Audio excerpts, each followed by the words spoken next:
Hello friends, જય માતાજી. Welcome back to વાગીલાસ ખાના ખજાના. ફ્રેન્ડ્સ, આજે આપણે કેરીની મજા લસ્સીમાં માણીશું.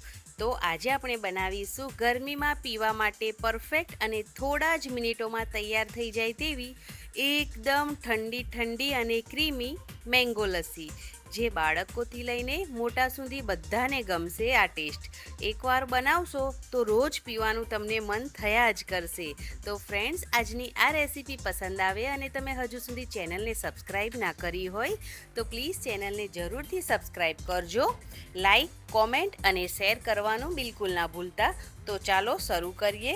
તો સૌથી પહેલાં મેં અહીંયા કેસર કેરી લીધી છે, જે વજનમાં 1 કિલો છે. તમે કોઈ પણ વેરાયટીની કેરી લઈ શકો છો, પણ જે કેરીમાં મીઠાશ હોય તેવી જ લેવાની. ખાટી કેરીનો ઉપયોગ આપણે આ લસ્સી બનાવવામાં નથી કરવાનો. તેને સારી રીતે ધોઈ સાફ કરી અને કટ કરી લેવાની છે.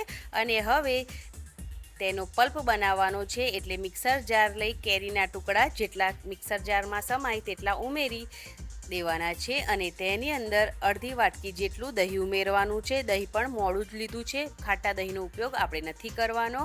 હવે તેટલા ટેસ્ટ પ્રમાણે અહીંયા 4 થી 5 ચમચી જેટલી ખાંડ ઉમેરવાની છે. અને ઉમેરવાનો છે 1 ચમચી જેટલો ઇલાયચી પાવડર.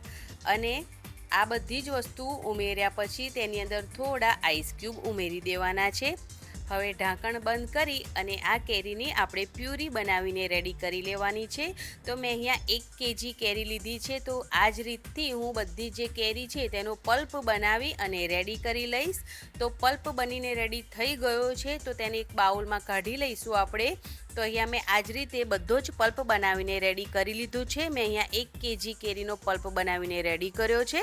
હવે તેને થોડીવાર માટે આપણે ફ્રીજમાં મૂકી દેવાનો છે. અને હવે બાકી બચેલું અહીંયા મેં મોડું દહીં લઈ લીધું છે. તો અહીંયા 1 kg કેરી લીધી છે, તેની સામે 1 kg જેટલું જ અહીંયા દહીં લેવાનું છે. કેરી અને દહીંની માત્રા એકસરખી રાખવાની છે. હવે તેની અંદર 1 વાટકી ભરીને ખાંડ ઉમેરી દઈશું અને વિસ્કરની મદદથી તેને એકદમ સારી રીતે ફેટી લઈશું, જ્યાં સુધી ખાંડ છે એકદમ સારી રીતે ઓગળી ના જાય. ખાંડ ઓગળી ગઈ છે અને તમે જોઈ શકો છો કે લસ્સી બનીને તૈયાર થઈ ગઈ છે. તો આ લસ્સી જો તમને કોઈ ફ્લેવરવાળી ના પસંદ હોય તો તમે આ નોર્મલ લસ્સી પણ પી શકો છો. હવે તેમાંથી અડધી વાટકી જેટલી આપણે વ્હાઈટ લસ્સી બહાર કાઢીને રહેવા દઈશું.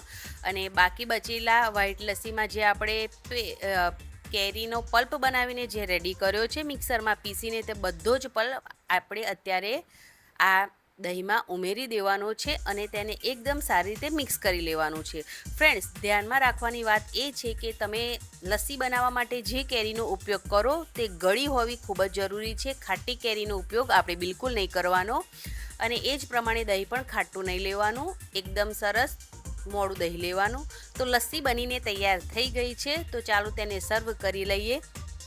તો જે થોડી સફેદ લસ્સી આપણે કાઢી હતી તેને આ રીતે ગ્લાસમાં એડ કરી દઈશું થોડી, અને ઉપરથી મેંગો લસ્સી એડ કરી દેવાની છે. ફ્રેન્ડ્સ, તો જો તમને વધારે ચિલ્ડ લસ્સી પીવી પસંદ હોય તો તમે અહીંયા આઈસ ક્યુબ એડ કરી શકો છો, પણ આઈસ ક્યુબ થોડા નાના ટુકડામાં કટ કરીને એડ કરશો તો તેનો ટેસ્ટ આ લસ્સીમાં ખૂબ સરસ આવે છે. એટલા માટે તો તમે જોઈ શકો છો કે એકદમ ગાઢી ગાઢી લસ્સી બનીને તૈયાર થઈ ગઈ છે. અને અહીંયા કેરી અને દહીંનું જે કોમ્બિનેશન છે એ ખૂબ સરસ લાગે છે. ખૂબ સ્વાદિષ્ટ પણ લસ્સી બનીને તૈયાર થાય છે. કેલ્શિયમ, મિનરલ્સ, વિટામિન્સથી ભરપૂર આ લસ્સી બનીને તૈયાર થાય છે. તેને ગાર્નિશિંગમાં આપણે થોડા કેરીના ટુકડા એડ કરી દઈશું અને પિસ્તાથી ગાર્નિશિંગ કરી લઈશું. તમે એમ પણ આ લસ્સી પી શકો છો ગાર્નિશિંગ કર્યા વગર જ. તો ફ્રેન્ડ્સ, આજની આ રેસીપી તમને પસંદ આવી હોય મેંગો લસ્સીની તો પ્લીઝ ચેનલને સબસ્ક્રાઈબ જરૂરથી કરજો. અને આ ઉનાળાની કાળઝાળ ગરમીમાં આ મેંગો લસ્સી તમે જરૂરથી ટ્રાય કરજો. તમને ખૂબ જ પસંદ આવશે. માત્ર 2 થી 3 મિનિટની અંદર જ આ મેંગો લસ્સી બનીને તૈયાર થઈ જાય છે. તો રેસીપી પસંદ આવી હોય તો પ્લીઝ ફ્રેન્ડ્સ અને ફેમિલી મેમ્બરમાં આ વિડીયોને વધારે શેર જરૂરથી કરજો. લાઈક અને હાઈક જરૂરથી આપજો.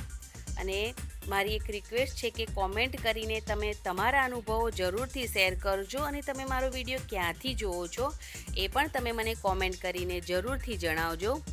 અને પ્લીઝ ચેનલને સબસ્ક્રાઈબ જરૂરથી કરજો.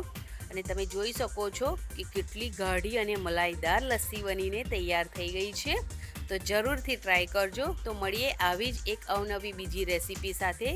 ત્યાં સુધી બાય બાય, ટેક કેર, જય માતાજી, આવજો.